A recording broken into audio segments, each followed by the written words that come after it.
Bismillahirrahmanirrahim. Assalamualaikum warahmatullahi wabarakatuh.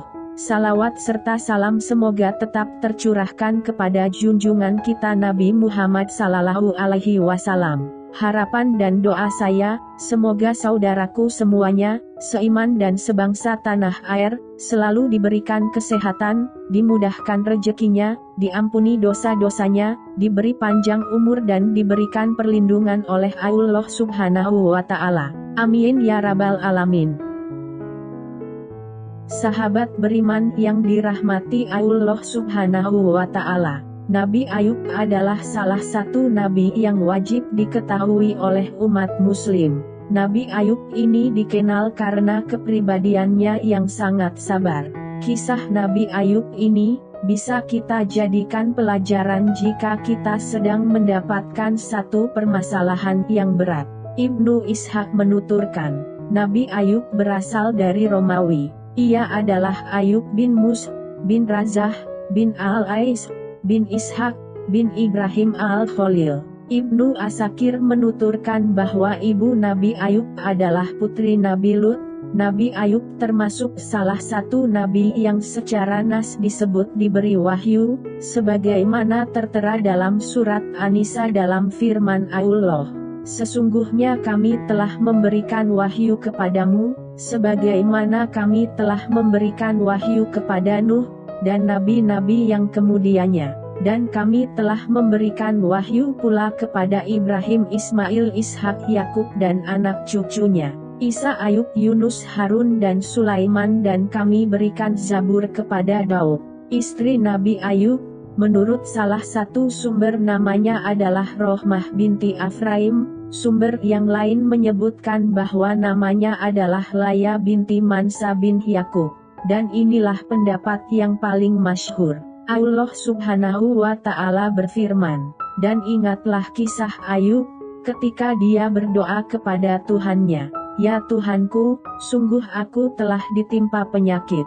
Padahal Engkau Rabb yang maha penyayang dari semua yang penyayang, maka kami kabulkan doanya lalu kami lenyapkan penyakit yang ada padanya dan kami kembalikan keluarganya kepadanya. Dan kami lipat gandakan jumlah mereka sebagai suatu rahmat dari kami, dan untuk menjadi peringatan bagi semua yang menyembah kami. Surat Al-Anbiya ayat 83-84. Dan dalam surat Sot Allah berfirman, dan ingatlah akan hamba kami Ayub ketika dia menyeru Tuhannya, sesungguhnya aku diganggu setan dengan penderitaan dan bencana. Allah berfirman, hentakanlah kakimu, inilah air yang sejuk untuk mandi dan untuk minum, dan kami anugerahnya dia dengan mengumpulkan kembali keluarganya dan kami melipat gandakan jumlah mereka sebagai rahmat dari kami dan pelajaran bagi orang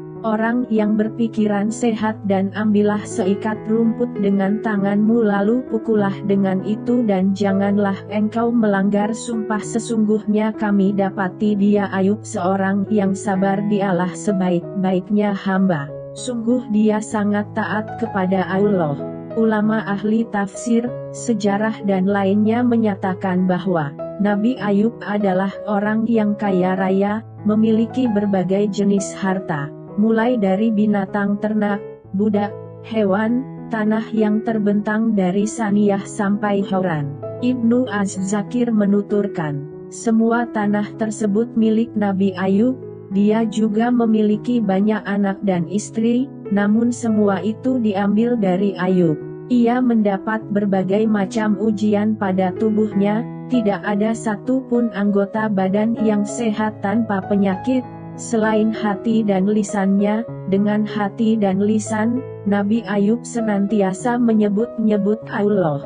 Semua ujian ini ia hadapi dengan sabar mengingat Allah setiap malam dan siang, pagi dan petang. Nabi Ayub lama menderita sakit, hingga teman dekat merasa jijik, diusir dari kampung halamannya, dan diletakkan di tempat pembuangan sampah di luar kampung. Semua orang menjauh, dan tiada tersisa siapapun yang merasa iba padanya selain istrinya.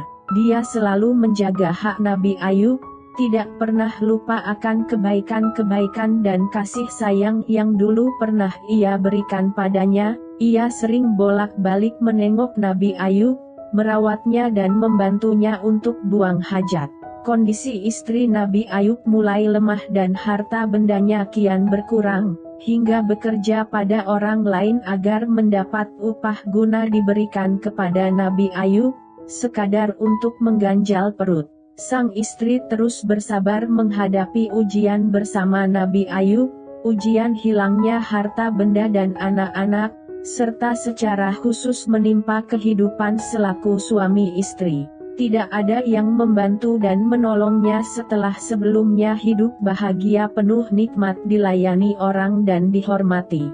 Perlu diketahui bahwa cobaan yang diberikan Allah Subhanahu wa Ta'ala kepada Nabi Ayub alaihi salam adalah terdiri dari 4 macam cobaan, meliputi cobaan atas kebangkrutan kekayaannya, kematian semua anak-anaknya, kerusakan pada tubuhnya, dan diasingkan oleh masyarakat kecuali hanya istrinya saja yang setia menemaninya.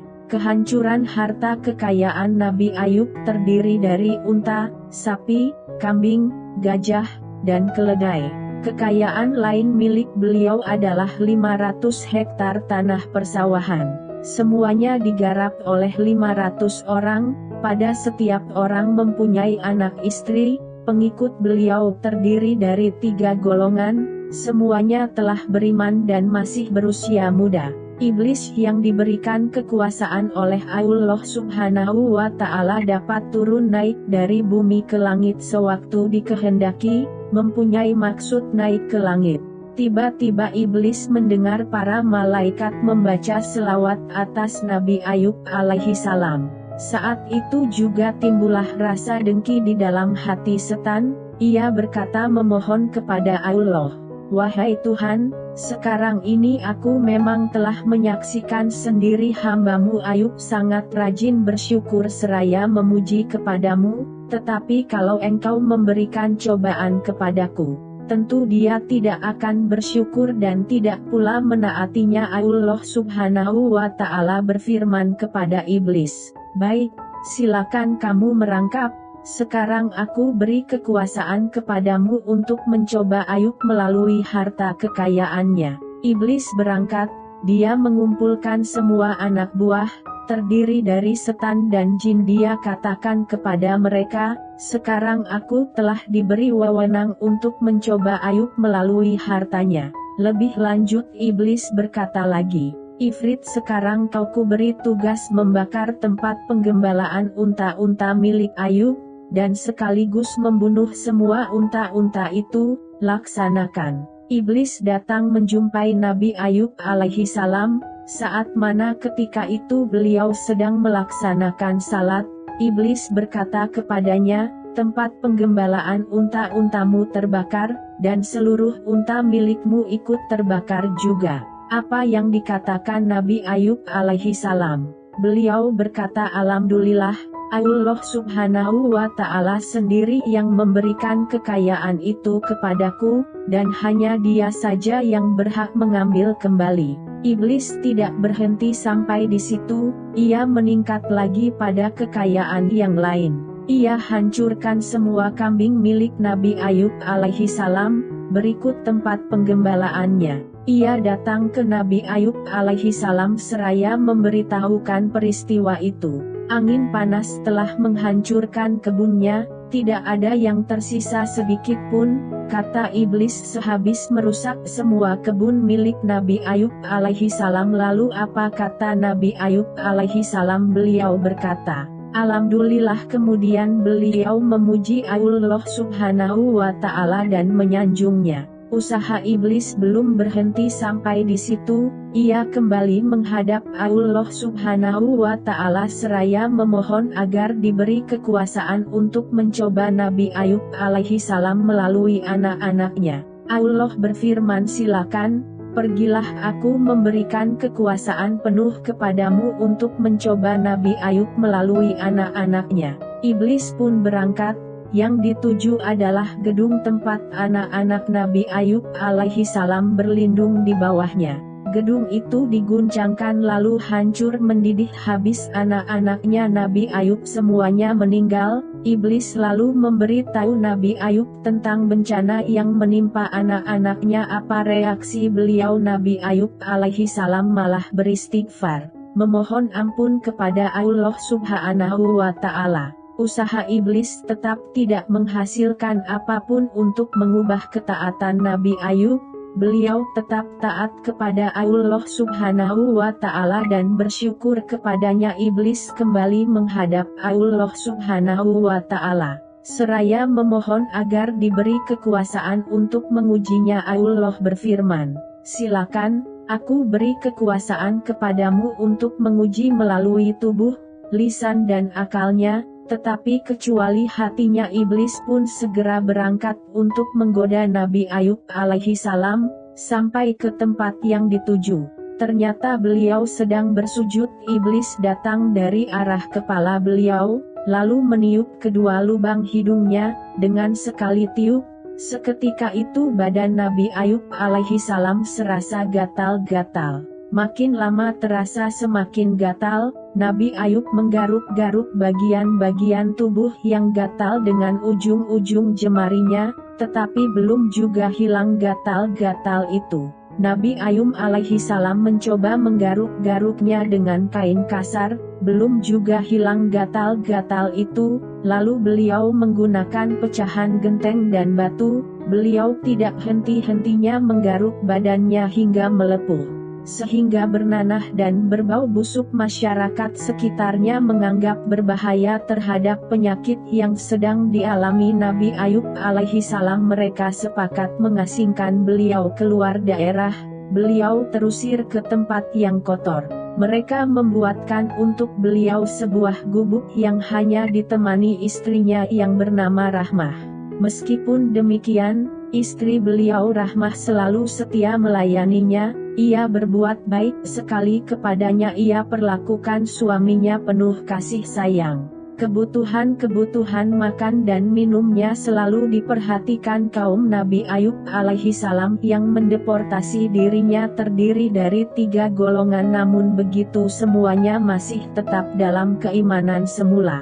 Mereka tidak meninggalkan agamanya. Rasulullah Sallallahu Alaihi Wasallam bersabda, manusia yang paling berat pujiannya adalah para nabi. Kemudian orang-orang soleh, berikutnya orang yang paling mulia tingkatan dan kedudukannya. Nabi Muhammad juga bersabda, seseorang diuji sesuai kadar agamanya. Jika agamanya kuat, ujiannya ditingkatkan. Semua ujian yang menimpa justru semakin membuat Nabi Ayub sabar, mengharap pahala, memuji, dan bersyukur hingga menjadi perumpamaan dalam kesabaran. Juga perumpamaan orang yang mendapat berbagai macam ujian diriwayatkan secara panjang lebar dari Wahab bin Munabbih dan lainnya dari ulama Bani Israel tentang kisah Nabi Ayub, bagaimana harta benda dan anak-anaknya lenyap. Dan juga ujian yang menimpa di tubuhnya, namun hanya Allah lah yang tahu keabsahan riwayat ini. Diriwayatkan dari Imam Mujahid, beliau menyatakan Nabi Ayub adalah orang pertama yang terkena penyakit cacar. Para mufasir berbeda pendapat terkait berapa lama Nabi Ayub tertimpa beragam ujian. Menurut Wahab bin Munabbih, beliau menyatakan Nabi Ayub tertimpa ujian selama 33 tahun tepatnya, tidak kurang dan tidak lebih. Sedangkan menurut Imam Anas, beliau menyatakan bahwa Nabi Ayub diuji selama 7 tahun beberapa bulan. Ia ditempatkan di tempat pembuangan sampah milik Bani Israel. Hewan-hewan mengerumuni tubuhnya, hingga Allah memberikan jalan keluar, memperbesar pahala yang ia dapatkan dan memujinya dengan baik. Imam Hamid menyatakan Nabi Ayub bertahan selama 18 tahun menghadapi ujian. Imam Sudi berkata daging-daging Nabi Ayub berjatuhan hingga tidak tersisa apapun selain tulang dan syaraf. Istrinya datang membawakan abu untuk dijadikan alas di bawahnya, namun karena ujian tidak kunjung berlalu. Istrinya berkata, wahai Nabi Ayub, berdoalah engkau kepada Robmu agar diberikan jalan keluar. Lalu Nabi Ayub menjawab, aku hidup sehat selama 70 tahun. Lantas apakah 70 tahun berikutnya untuk aku habiskan dalam kesabaran karena Allah terasa lama? Istrinya sedih mendengar jawaban Nabi Ayub ini. Istrinya bekerja sebagai pembantu untuk mendapatkan upah demi memberi makan Nabi Ayub. Setelah itu orang-orang tidak mau menggunakan jasanya karena mereka tahu ia adalah istri Nabi Ayub. Khawatir tertimpa ujian seperti yang dialami Nabi Ayub atau tertular penyakitnya. Setelah tidak mendapatkan seorang pun yang mau menerima jasanya, akhirnya istri Nabi Ayub menjual sebagian salah satu kunciran rambut pada putri salah seorang terhormat dengan imbalan makanan enak dan banyak. Ia membawakan makanan itu untuk Nabi Ayub. Nabi Ayub bertanya, dari mana kau mendapatkan makanan ini? Istrinya menjawab, itu upahku sebagai pembantu. Keesokan harinya ia tidak mendapatkan seorang pun yang mau menggunakan jasanya. Ia terpaksa menjual kunciran rambut yang satunya dengan imbalan makanan. Lalu makanan itu dibawakan untuk Nabi Ayub. Nabi Ayub mengingkari hal itu dan bersumpah tidak akan makan sebelum ia beritahukan dari mana asal makanan itu. Istrinya kemudian membuka kerudungnya. Saat Nabi Ayub melihat kepala istrinya botak, ia berdoa, ya Tuhanku, sungguh aku telah tertimpa penyakit, padahal Engkau Rabb yang Maha Penyayang dari semua yang penyayang. Dalam surat Al-Anbiya ayat 83. Syekh Abdullah bin Ubaid bin Umair berkata, Nabi Ayub memiliki dua saudara. Suatu hari keduanya datang, namun tidak bisa mendekat karena baunya Nabi Ayub yang sangat menyengat. Keduanya berdiri dari kejauhan, lalu salah satunya berkata kepada yang lain, andai Allah mengetahui sisi baik pada Ayub, tentu tidak akan menguji Ayub seperti itu. Nabi Ayub pun dibuat sedih sekali oleh kata-kata saudaranya itu. Belum pernah Nabi Ayub merasa sesedih itu. Nabi Ayub kemudian mengatakan, ya Allah, jika Engkau mengetahui bahwa aku tidak pernah tidur dalam keadaan kenyang sekalipun, dan atau mengetahui tempat orang yang lapar, maka benarkanlah kata-kataku. Lalu ada kata-kata dari langit yang membenarkan Nabi Ayub. Kedua saudaranya mendengar kata-kata itu. Setelah itu Nabi Ayub mengucapkan, ya Allah, jika Engkau mengetahui bahwa aku tidak memiliki dua helai baju, dan aku mengetahui tempat orang yang tidak punya baju, maka benarkan kata-kataku. Lalu ada kata-kata dari langit yang membenarkan Nabi Ayub. Kedua saudaranya mendengar kata-kata itu.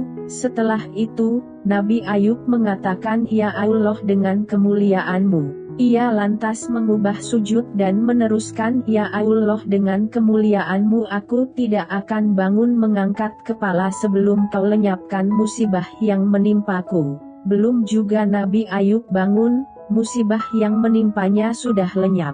Nabi Muhammad bersabda, sungguh, Nabi Ayub bertahan dalam ujian selama 18 tahun. Ia ditolak kerabat maupun orang jauh, kecuali dua saudaranya. Ia termasuk saudara-saudara dekatnya. Keduanya selalu menghampiri Nabi Ayub setiap pagi dan sore hari. Salah satunya kemudian berkata pada yang lain, demi Allah, Kau tahu Ayub telah melakukan suatu dosa yang tidak pernah dilakukan seorang pun di antara seluruh manusia.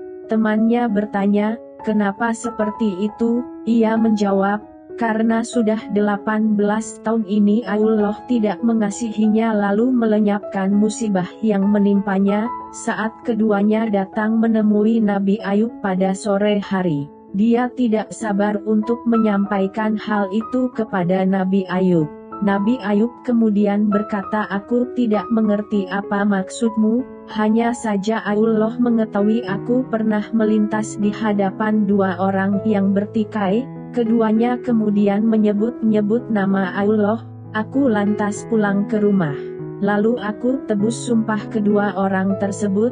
karena aku tidak mau nama Allah disebut-sebut selain dalam kebenaran. Nabi Ayub setiap kali membuang hajat tangannya dipegangi istrinya, hingga hajatnya selesai. Suatu hari istrinya tidak kunjung datang, lalu Allah mewahyukan kepada Nabi Ayub di tempatnya, "Hentakanlah kakimu, inilah air yang sejuk untuk mandi dan untuk minum." Surat Shot ayat 42. Saat istrinya datang, ternyata Nabi Ayub tidak ada. Istrinya kemudian lama menunggu. Nabi Ayub kemudian datang dan istrinya melihat dirinya. Nabi Ayub pun menghampirinya. Ujian yang menimpa Nabi Ayub telah hilang. Nabi Ayub terlihat lebih tampan dari sebelumnya. Setelah melihat Nabi Ayub dalam kondisi seperti itu, istrinya berkata, "Hai, semoga Allah memberkahimu. Apakah kau melihat Nabi Allah yang tertimpa ujian itu? Demi Allah yang Maha Kuasa untuk menimpakan ujian seperti itu, aku tidak melihat seorang pun yang mirip dengannya melebihimu, andai saja dia sehat." Nabi Ayub menjawab, "Ini aku orangnya." Nabi Ayub memiliki dua tempat untuk menimbun hasil panen, salah satunya untuk menimbun gandum, dan satunya lagi untuk menimbun jelai. Allah kemudian mengutus dua awan, ketika salah satunya berada di atas tempat untuk menimbun gandum. Awan tersebut menuangkan emas hingga meluap, sementara awan yang satunya lagi menuangkan perak di tempat penimbunan jelai hingga meluap. Imam Ibnu Abbas menuturkan Allah mengenakan pakaian dari surga pada Ayub. Ayub kemudian menjauh dan duduk di salah satu sudut. Istrinya datang tanpa bisa mengenalinya. Istrinya berkata, "Hai hamba Allah, kemana perginya orang yang tertimpa ujian yang biasa berada di sini? Sepertinya ia telah dibawa pergi anjing atau serigala." Ia berbicara padanya sesaat, lalu Nabi Ayub berkata, "Bagaimana kau ini?" "Aku Ayub." Istrinya berkata, "Apa kau meledek wahai hamba Allah?" Nabi Ayub kembali berkata, "Bagaimana kau ini aku Ayub. Allah telah mengembalikan tubuhku." Imam Ibnu Abbas mengatakan Allah mengembalikan harta benda dan anak-anaknya, dan Allah melipat gandakan jumlah mereka. Wahab bin Munabih mengatakan, Allah mewahyukan kepada Nabi Ayub, "Aku telah mengembalikan keluarga dan hartamu juga aku lipat gandakan jumlah mereka, maka mandilah dengan air ini karena di dalamnya ada kesembuhan untukmu, berkurbanlah untuk para sahabatmu, dan mohonkan ampunan untuk mereka, karena mereka telah durhaka kepadaku terkaitmu." Nabi Muhammad sallallahu alaihi wasallam bersabda saat Allah menyembuhkan Nabi Ayub, ia menghujankan belalang emas padanya. Nabi Ayub kemudian memungut belalang-belalang emas itu dengan tangannya, lalu ia letakkan di dalam bajunya, kemudian dikatakan kepadanya, "Wahai Ayub, apa kau tidak puas?" Nabi Ayub menjawab, "Ya Rab, siapa gerangan yang puas dari rahmatmu?" Yang dimaksud dengan firman Allah yang berbunyi, "Hentakanlah kakimu," adalah hentakan kakimu ke tanah. Nabi Ayub kemudian melaksanakan yang diperintahkan padanya. Allah kemudian memancarkan mata air yang sejuk. Allah memerintahkan untuk mandi dan meminum air itu. Kemudian Allah menghilangkan penyakit dan gangguan yang ada pada dirinya secara lahir dan batin. Allah menggantinya dengan kesehatan lahir dan batin, rupa nan elok, dan harta benda yang banyak, hingga Allah menuangkan harta untuknya sebanyak-banyaknya. Allah juga menurunkan hujan belalang emas padanya. Allah menggantikan keluarganya seperti yang ia sampaikan, dan kami kembalikan keluarganya kepadanya, dan kami lipat gandakan jumlah mereka. Dalam surat Al-Anbiya ayat 84.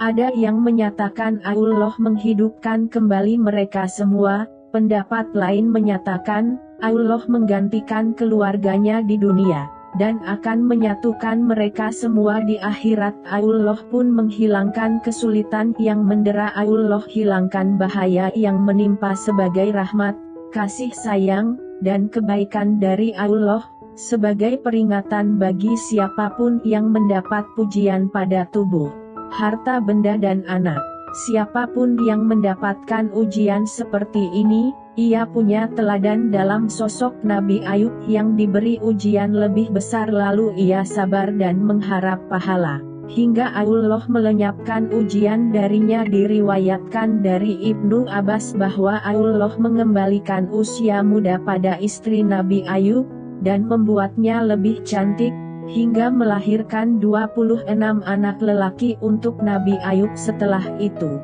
Nabi Ayub hidup selama 70 tahun di Romawi, memeluk agama yang lurus. Namun setelah Nabi Ayub meninggal mereka mengubah agama Nabi Ibrahim. Allah Subhanahu wa Ta'ala berfirman, dan ambillah seikat rumput dengan tanganmu, lalu pukullah dengan itu dan janganlah engkau melanggar sumpah, sesungguhnya kami dapati dia Ayub seorang yang sabar, dialah sebaik-baiknya hamba, sungguh dia sangat taat kepada Allah. Surat Shad ayat 44. Ayat ini menunjukkan keringanan dari Allah untuk hamba dan Rasul-Nya, Nabi Ayub, atas sumpahnya untuk mencambuk istrinya sebanyak 100 kali. Menurut salah satu pendapat, Nabi Ayub bersumpah seperti itu karena istrinya menjual rambutnya. Pendapat lain menyatakan setan dalam wujud seorang tabib datang kepada istrinya lalu meresepkan obat untuk Nabi Ayub. Istri Nabi Ayub kemudian menemuinya dan memberitahukan hal itu padanya. Nabi Ayub tahu si tabib tersebut adalah setan, lalu Nabi Ayub bersumpah untuk mencambuknya sebanyak 100 kali. Setelah sembuh, Allah Subhanahu wa Ta'ala memerintahkannya untuk mengambil seikat rumput, lalu dicambukkan sekali pukulan, dan pukulan ini sama seperti 100 kali cambuk, sehingga Nabi Ayub menempati sumpahnya, dan tidak melanggar. Inilah jalan keluar yang Allah berikan bahwa hamba yang bertakwa dan taat kepadanya, terlebih terkait istrinya yang sabar lagi mengharap pahala, pendamping setia, berbakti dan bertindak dengan benar. Karenanya Allah menyebut keringanan itu dan menyebutkan alasannya. Imam Ibnu Jarir dan ulama sejarah lain menyebutkan bahwa Nabi Ayub meninggal dalam usia 93 tahun. Pendapat lain menyebut lebih dari itu. Imam lain meriwayatkan dari Mujahid bahwa pada hari kiamat Allah menjadikan Sulaiman sebagai hujah bagi orang-orang kaya, Nabi Yusuf sebagai hujah bagi orang-orang mulia, dan Nabi Ayub sebagai hujah bagi orang-orang yang tertimpa ujian. Nabi Ayub berwasiat kepada anaknya, Haumal, sedangkan yang menyebarkan agama sepeninggalnya adalah anaknya, Bisir bin Ayub. Dialah yang oleh sebagian besar orang disebut Zulkifli walahu alam. Anak Ayub ini meninggal setelahnya. Ia adalah seorang nabi menurut mereka, yang meninggal dalam usia 75 tahun. Demikian dari kami, apabila banyak kekurangan dan kesalahan mohon maaf yang sebesar-besarnya. Wassalamualaikum warahmatullahi wabarakatuh.